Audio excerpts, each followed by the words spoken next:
Hey guys, how are we doing? It's Martin Cliffe here, welcome to another video. And we're kind of running up to the end of December at this stage, and I kind of wanted to do one more kind of look at something gear related before we take a slight kind of rerun and kind of shuffle of what we're talking about in the new year. So I wanted to talk a little bit about why I run 2 amps and why I multi-mic those amps, just to give kind of some kind of idea of what is my mindset behind the process as I'm working. Partly it's just the desire to get the best possible audio into the computer or into the camera or whatever it is. So whether I'm making a YouTube video or I'm recording something for somebody or for myself, I want it to sound as good as possible. But there are very specific things that I do. So just to kind of explain my rig, at the moment I'm not running in stereo. Well, I kind of am, but not really, in the sense that there's no delay on my signal. My guitar is literally currently going guitar Little Green Wonder 2 amps.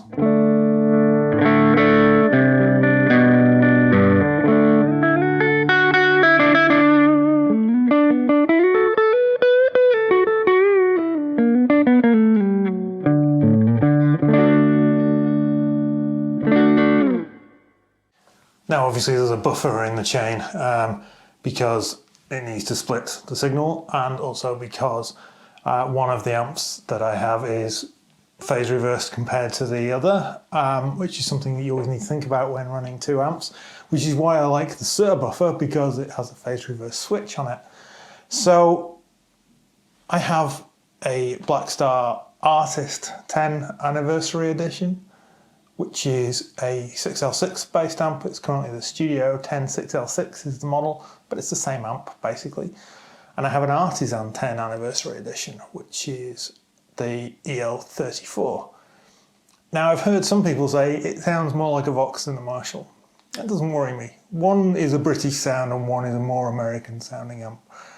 And I run them kind of different.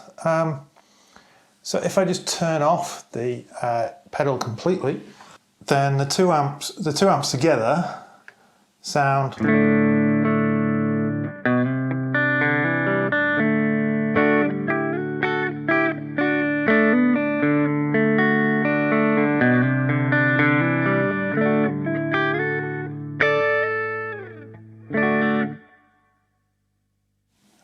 but if I just give you now, and a lot of this will be happening in the edit, just the sound of the Artist 10 Anniversary Edition, which is 6L6.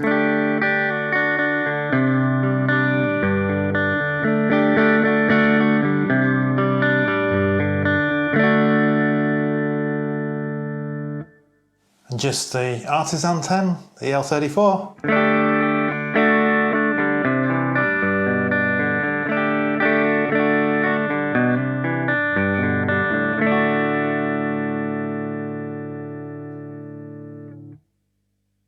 Okay, so they've got a different amount of reverb, the EQ set a bit different, and the power tube makes a difference.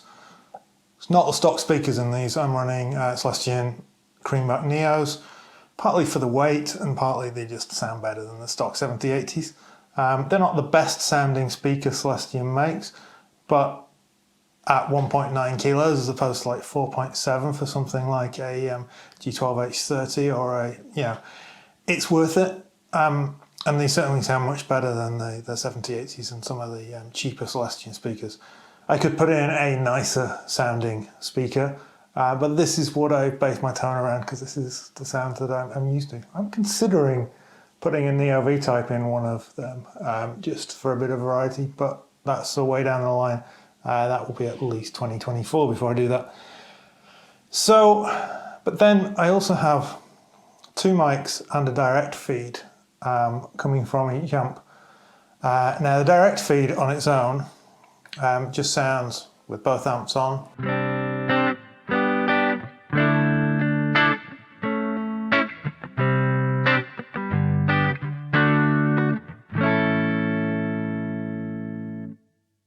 It's not amazing, it's not terrible, it is what it is. But if I add some gain to that, it sort of starts to fall apart a little bit.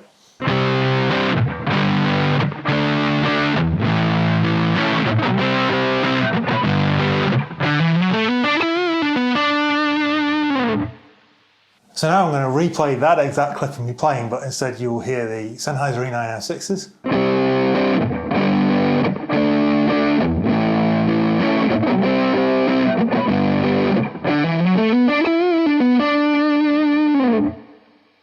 And then this time you'll hear the Shure Beta 56As.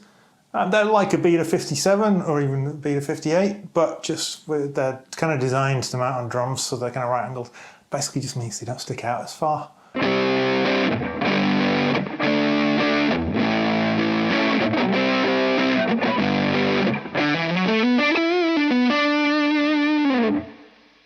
And it's the combination of these that kind of makes the tone for me that I like.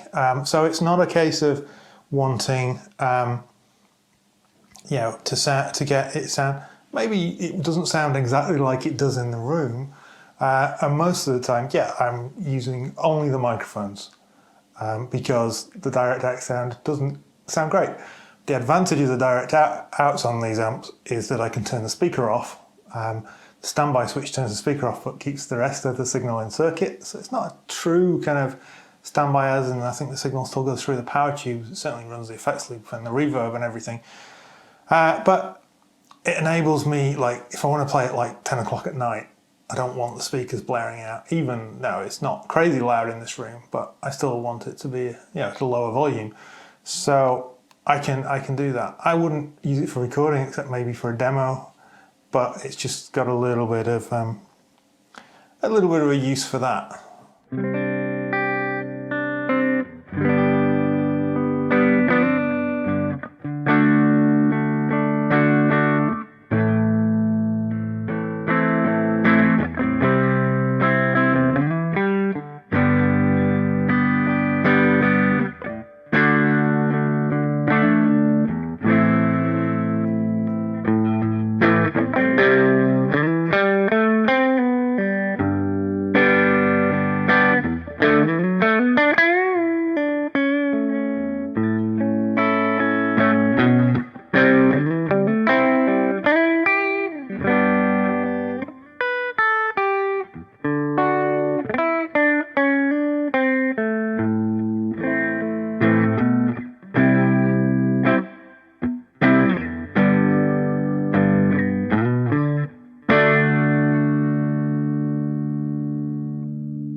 So it's always a case with these things of just finding something that works.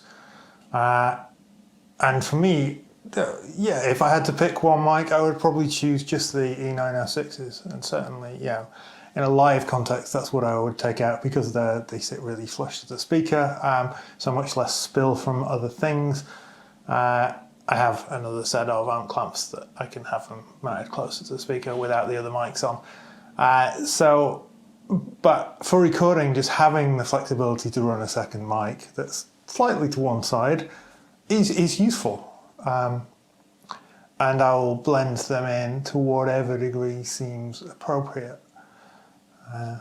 Just something that works for me that maybe you've not thought of. Stick a couple of mics up on your amp, blend to taste.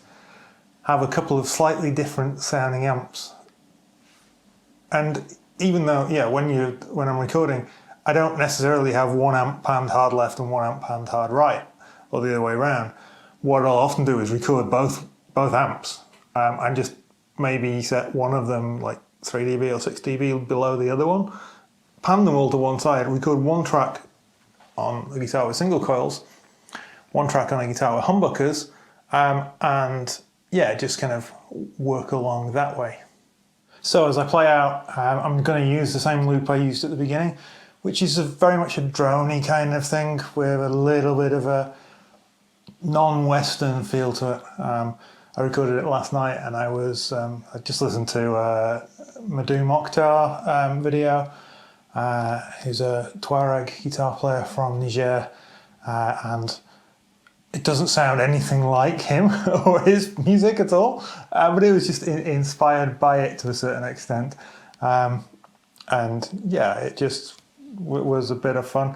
I'm running a really slow tempo. I think it was 56 beats a minute or something. But it's just something that inspired me just to see what I can do in just one key. So for this, you're hearing Blue going through my Sweet Sound Mofo vibe and my Sir Sheba drive. The loop was recorded using a combination of pedals, some backward stuff, some forward stuff, some very fuzzy kind of droney stuff going on.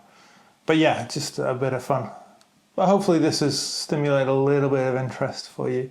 Have a great time until next time.